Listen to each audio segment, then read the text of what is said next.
Everyone knows Xiaomi pretty well, but not many of you were expecting to see something like this. This is the Xiaomi Mi 11 Ultra, and this is one of the best phones for the year. The idea here with this phone is that Xiaomi wanted to make maybe one of the best phones, if not even the best phone on the market right now. They're using all the top-notch hardware that they can find, and it features a Snapdragon 888.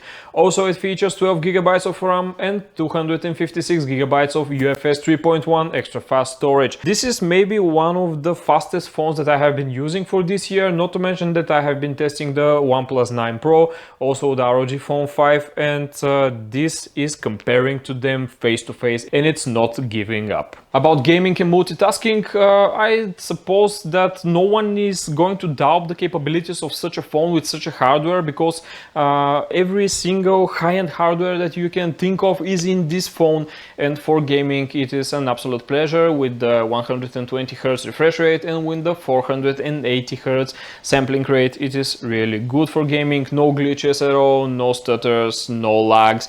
And the most interesting thing is that no overheating.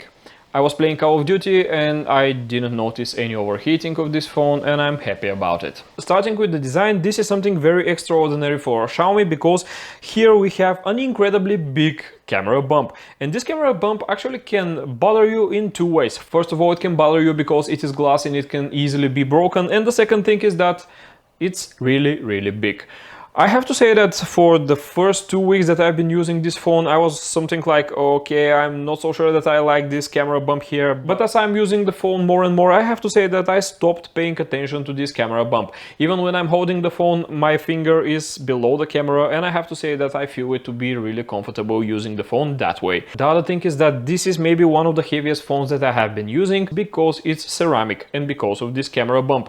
The ceramic body actually gives a little bit more weight than the glass, but yeah, they decided to make it ceramic, and you have two color options, ceramic white and ceramic black. Here I have the ceramic white. The front screen is covered with Gorilla Glass Victus, but don't be fooled by the Victus thing, try not to scratch it and to hit it. The only two buttons that you have are positioned on the right side, and they're for unlocking and locking the phone, and also for the volume controls.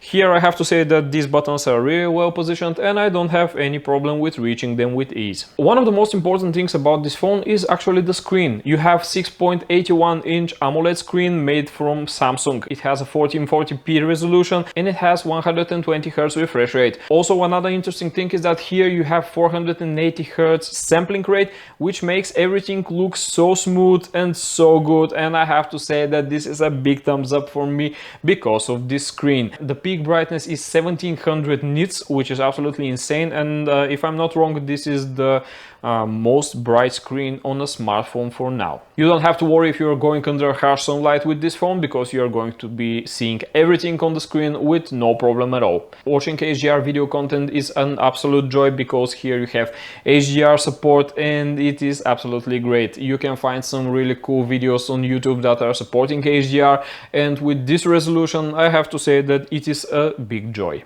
While talking about the screen, I have to mention the speakers. Here you have stereo speakers certified by Harman Kardon, and I have to say that these speakers are not up to the level of the ROG Phone 5, for example, but they're competing pretty well with the iPhone 12 Pro Max. Here the speakers are very loud, one of the loudest that you can hear, and they're very crisp. All the details are there, there's a little bit of bass, there is a little bit of spacing in this sound, but I have to say that these are still not the top notch that I have been hearing. In my opinion, and for my hearing, I think that the ROG Phone 5 has better speakers than this. Even that these are Harman Kardon certified, I don't want to say that these are bad or something like this, nothing at all. These are great speakers, but they have to be a little bit better for this price, I think. The software is one of the parts that Xiaomi are not very good in their other phones, because you can see some advertisements in the software, you can see some glitches in the software and things like this. Here you have Android 11 with MIUI 12, and I have to say that this here is the most well optimized software that I have been using, keeping in mind that I'm also testing other flagmans for other companies, and I have to say that yeah,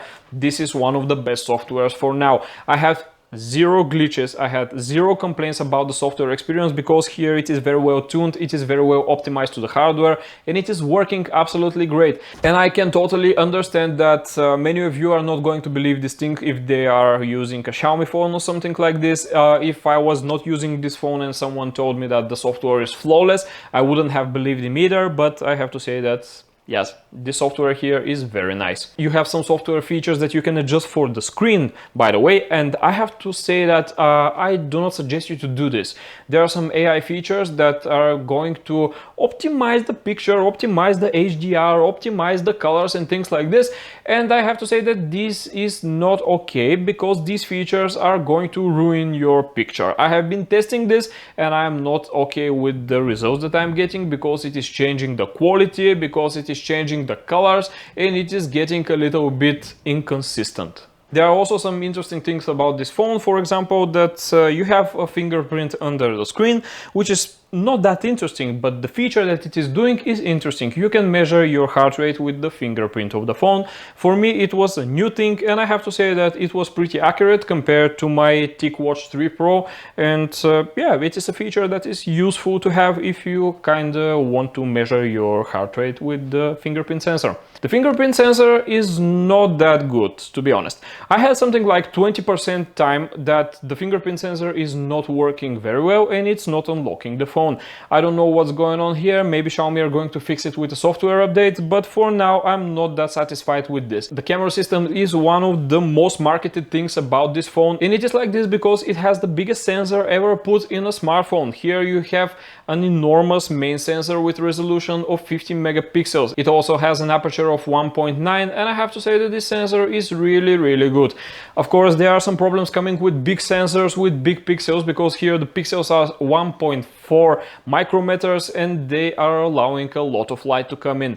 The problem here is getting that the focus point is really small, and you can see a little bit of fringing while you're shooting a close-up object. If the object is not flat, you are going to see fringing. It is inevitable. The ultra-wide sensor is the most ultra-wide sensor on the market right now, with the viewing angles of 128 degrees. It is doing okay. The color consistency is not that good that I was expecting, but overall it is a nice sensor. You have to know that you are going to lose a little bit of detail on the edges of the image, but otherwise, if you're going to zoom a little bit, it is okay. For me, it is a nice sensor, but maybe I prefer a little bit more narrower view. The other main thing about this phone is the zoom capability. Here you have 5 times optical, 10 times hybrid and 120 times digital zoom. 120 digital zoom is something like, okay, yeah, see, I have this zoom, you know, but when you zoom 120 times, you'll be disappointed from the results because the image won't be that good as you are expecting. This sensor could be used up to 60 times. 60 times is okay, 30 is also okay, and maybe the sweet spot is between 10 and 30, and 120 for me is not that okay. The front-facing camera for this price is not okay. It is not that sharp, it is not that well detailed, the colors are not that good, and the bad thing here is that you can shoot a video with only 1080p, which is insane for this price range. I'm not so happy with the front-facing camera, but maybe the guys from Xiaomi put this thing there because they were thinking, okay, most of the people are going to use the rear screen with the cameras, so they can take a selfie. So this is a video sample from the front camera of the Xiaomi Mi 11 Ultra, and in this case I have a harsh light just in front of me, so it is sunset now, and as you can see from the shadows, the light is very strong, so the quality of the image is very good. Biggest downside here is that for this price you're getting a full HD video from the front camera, which is insane. I don't know what was in their mind, but this is a thing that I really don't like. So this is a video sample from the ultra-wide sensor of the Xiaomi Mi 11 Ultra. I like the image quality, I like how stable everything is, I like the dynamic range also. Even that, I think the dynamic range could be improved a little bit. I think that it is okay. This video is 4K 30 frames per second. You won't see here 6K, 8K, things like this, because the whole project is 4K 30. And this is what I want to show you now. And now we are switching to the main sensor to see how it goes there. Now you see the main sensor of the Xiaomi Mi 11 Ultra. The thing here is that I love again the image quality, everything is okay. Sometimes the HDR is playing a little bit more than I would like to see, and all the colors are so emphasized that not all the time I'm fully happy with it. The thing that I want to complain about the camera is that in a video mode, I cannot use the screen that is below the camera. I cannot use this little screen that is such a marketed part from Xiaomi, and I kind of see it pointless. You can use it when you're making a photo, but you cannot use it when you're filming yourself in a video mode. I hope that Xiaomi are going to include this option in a future update, but till now, this is what you get from the video. And about the rear screen, here you have a pretty nice OLED screen, which is actually from the Mi Band 5. This is the exact same screen here. It has touch capabilities and you can read some notifications there. You can also check the time, you can also check the battery status of your phone. The other thing that you can use it, and maybe the most useful thing, is when you are taking a picture with the rear camera. If you are shooting yourself with the rear camera, you can use the screen to see yourself. The bad thing here comes with the video. You cannot use the screen for video, and really I don't know why this thing happens. I hope that the guys from Xiaomi are going to make some effort and enable the screen for video mode, because it is the most useful thing to see yourself while filming yourself with the main camera. And yeah, I'm not that fan of the thing with the picture here, so I hope that I'm going to see a video mode enabled for this screen there. The battery of the phone is 5000 mAh. You have 67 watt wire charging. You also have 67 watts of wireless charging. You even have reverse wireless charging, which is 10 watts. And I have to say that you can fill up the phone for something like 40 minutes. It can also last you somewhere around 6 hours of screen on time if you're not using the camera, because the camera is a big consumer in this phone and it will be draining the battery as hell, I can guarantee you this. So my overall conclusion is that the Mi 11 Ultra is a really nice phone. It's a really nice piece of tech with a great screen, maybe the greatest screen now on the market, with a huge camera, bump. Of course, you have very fast wire charging, you have very fast storage, you have very fast chip.